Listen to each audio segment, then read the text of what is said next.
आदित्यनाथ योगी ईश्वर की शपथ लेता हूं कि मैं विधि द्वारा स्थापित भारत के संविधान के प्रति सच्ची श्रद्धा और निष्ठा रखूंगा। नमस्कार दोस्तों, 5 साल पहले प्रदेश में सबका साथ और सबके विकास के नारे के साथ भाजपा सरकार सत्ता में आई और प्रदेश की जनता से कई वादे भी किए। तो चलिए हम जानते हैं कि इन 5 सालों में हमारा प्रदेश किन किन चीज़ों में आगे बढ़ा और किन किन जगह अभी डेवलपमेंट की ज़रूरत है। 2016 में प्रधानमंत्री नरेंद्र मोदी ने गोरखपुर में 1100 करोड़ रुपए के एम्स गोरखपुर परियोजना की शुरुआत की, परंतु यह काम 2017 में योगी के सीएम बनते ही शुरू हो पाया और 2019 के आते आते एम्स गोरखपुर के ओपीडी की सुविधाएं शुरू कर दी गईं, जिससे वहां के लोगों को काफ़ी राहत पहुंची। अगस्त 2017 में गोरखपुर के बाबा राघुदास मेडिकल कॉलेज में 30 बच्चों की ऑक्सीजन की कमी कारण मात्र 48 घंटों के अंदर डेथ हो गई। अगर अस्पताल का मैनेजमेंट सही से काम करता तो शायद इन बच्चों की जान बच जाती। योगी सरकार के कोविड-19 मैनेजमेंट को WHO ने भी सराहा है। हालांकि ज़मीनी स्तर पर यह सच दिखाई नहीं देता, क्योंकि यूपी 16,91,488 केसों के साथ पूरे देश में 5वें स्थान पर था। वहीं उत्तर प्रदेश में अकेले 20,497 डेथ्स सिर्फ कोविड-19 के चलते हुए हैं। हालांकि उत्तर प्रदेश ने 12.08 करोड़ पीपल को वैक्सीनेटेड कर देश में पहला स्थान प्राप्त किया है। NCRB यानी कि नेशनल क्राइम रिकॉर्ड्स ब्यूरो की एक रिपोर्ट के अनुसार उत्तर प्रदेश में दंगों के मामलों में 25% की गिरावट देखने को मिली है। बिहार और महाराष्ट्र के बाद यूपी 7,551 केसेस औसत पर ईयर के हिसाब से तीसरे स्थान पर रहा है। वहीं NCRB की रिपोर्ट में आप इस ग्राफ में देख सकते हैं कि किस तरीके से 2017 में उत्तर प्रदेश में 8,990 दंगों के मामले दर्ज किए गए, फिर वहीं 2018 में यह मामले घटकर 8,908 रह गए तथा 2019 आते आते यह मामले मात्र 5,714 रह गए। इस रिपोर्ट से आप देख सकते हैं कि उत्तर प्रदेश में साफ साफ दंगों के मामलों में कुछ तो गिरावट देखने को मिली है। NCRB की रिपोर्ट क्राइम इन इंडिया 2020 में यूपी 2,217 केसेस के साथ पहले स्थान पर था, जिसमें से 2106 केसेस सिर्फ गरीब मुस्लिम्स और दलित के खिलाफ किए गए थे, जो सिटीजनशिप अमेंडमेंट एक्ट यानी कि CAA के धरना प्रदर्शन के दौरान किए गए थे। इससे साफ जाहिर होता है कि उत्तर प्रदेश में किस तरीके से दलित और मुस्लिम के राइट्स का हनन किया जाता है।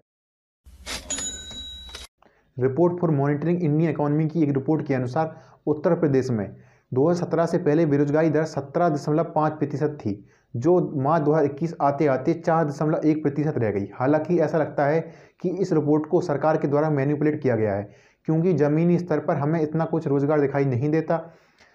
आपने अभी देखा ही होगा कि उत्तर प्रदेश में किस तरीके से यूपी टेट की परीक्षा में धांधली हुई थी और उसके बाद भर्ती कैंसिल भी कर दी गई थी। हालांकि यूपी टेट का पेपर दोबारा से करा लिया गया है, परंतु इससे सरकार पर कई सवाल भी खड़े होते हैं। उत्तर प्रदेश में अभी भी बहुत सारे रोजगार कार्यक्रमों की ज़रूरत है, ताकि प्रदेश की जनता स्वरोजगार के माध्यम से अपना जीवन यापन भी कर सके।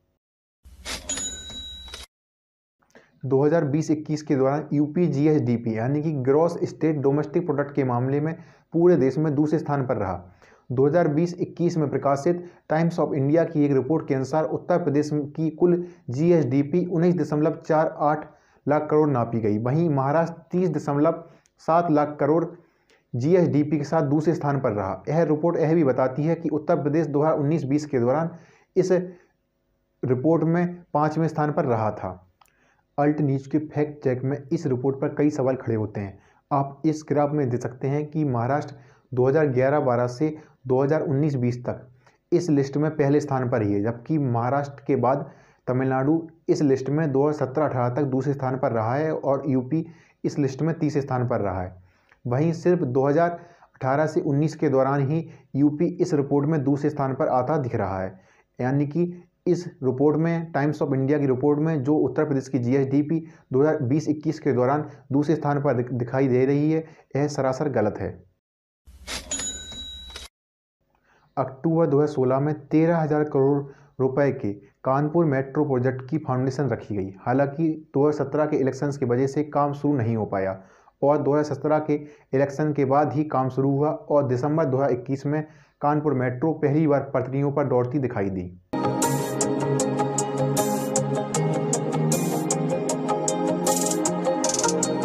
हालांकि बीजेपी और सपा दोनों ही सरकार कानपुर मेट्रो प्रोजेक्ट का क्रेडिट लेना चाहती हैं। कारण कुछ भी हो, पर प्रदेश की जनता और कानपुर की जनता को कानपुर मेट्रो प्रोजेक्ट से काफ़ी राहत मिली है। हालांकि कानपुर मेट्रो का सिर्फ फेज़ 1 ही कंप्लीट हुआ है, फेज़ 2 अभी कंप्लीट होना बाकी है। पूरी परियोजना को कंप्लीट होते होते 32.5 किलोमीटर की लंबी मेट्रो पटरियों पर दौड़ती दिखाई देगी, जिससे कानपुर के लोगों को और आम जनता को काफ़ी राहत भी पहुंचेगी। कुशीनगर इंटरनेशनल एयरपोर्ट 260 करोड़ रुपए का प्रोजेक्ट था। हालांकि गवर्नमेंट को इसके भूमि अधिग्रहण में काफ़ी दिक्कतों का सामना करना पड़ा और अक्टूबर 2021 को पीएम मोदी के द्वारा इस एयरपोर्ट का इनॉग्रेशन किया गया और इस एयरपोर्ट पर पहली फ्लाइट श्रीलंका से आई। क्योंकि कुशीनगर में महात्मा बुद्ध को महापरिनिर्वाण प्राप्त हुआ था, इसलिए कुशीनगर बुद्ध धर्म के लोगों के लिए विशेष महत्व का स्थान है। हालांकि यह प्रोजेक्ट बसपा गवर्नमेंट जो 2007 से लेकर 2012 तक सत्ता में रही थी, उसका एक ड्रीम प्रोजेक्ट था। पर बात कुछ भी हो, यह प्रोजेक्ट जाकर 2017 से 2022 के दौरान ही कंप्लीट हुआ है, जिससे वहां के लोगों को काफ़ी राहत पहुंची है और कुशीनगर इंटरनेशनल एयरपोर्ट से मुंबई और दिल्ली के लिए सीधी फ्लाइटें रवाना हो चुकी हैं।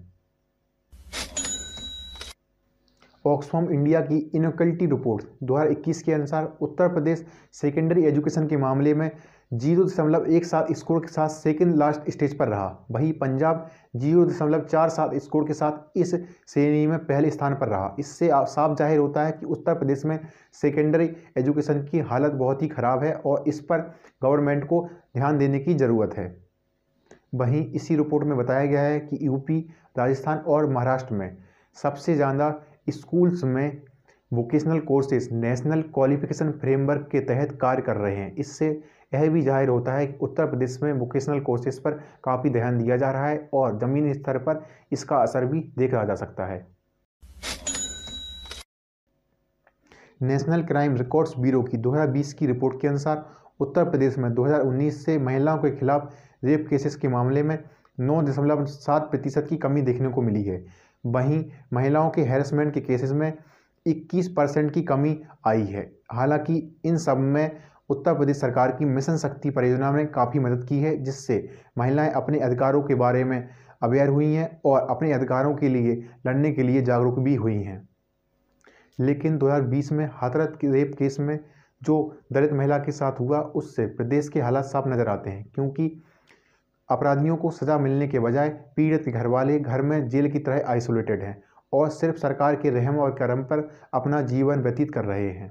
वहीं 4 जून 2017 को हुए उन्नाव रेप केस के बारे में आपको तो पता ही होगा, जिसमें कुलदीप सिंह सेंगर जो बीजेपी का विधायक था, उसमें मुख्य अपराधी था। 8 अप्रैल 2018 को पीड़ित के पिता की मृत्यु जुडिशियल कस्टडी में हो गई, जिससे आप समझ सकते हैं कि उत्तर प्रदेश की पुलिस व्यवस्था किस तरीके से चरमरा गई है। वहीं 2019 में पीड़ित के रिश्तेदारों की मौत एक ट्रक के टक्कर मारने से हो गई और आखिरकार 20 दिसंबर 2019 को कुलदीप सिंह सेंगर को आजीवन कारावास की सज़ा सुनाई गई। आप समझ सकते हैं कि 2017 का केस जाते जाते 2019 में जब उसके पिता और उसके 2 रिश्तेदारों की मौत हो गई, तब वह केस सुलझा। आप समझ सकते हैं कि उत्तर प्रदेश में पुलिस व्यवस्था और उनकी सरकार किस तरीके से काम कर रही है।